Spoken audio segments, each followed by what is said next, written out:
वर्षरू कम शिशु को cough syrup दिंतु नाही बोली कहुई। 5 वर्ष पर्यंत पिला कफ सिरप न देवाकू परामर्श दिया जाए। बड़ खबर घरोई उपचार उपरे गुरुत्व देवाकू परामर्श देइछंती स्वास्थ्य।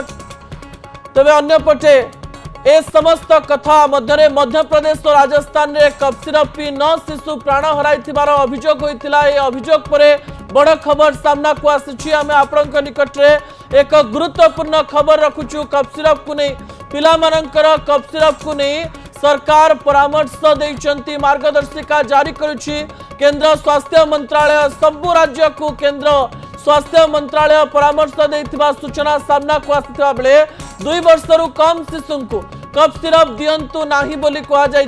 5 वर्ष पर्यंत पिला कफ सिरप न देवाकू परामर्श दिया जाइछि।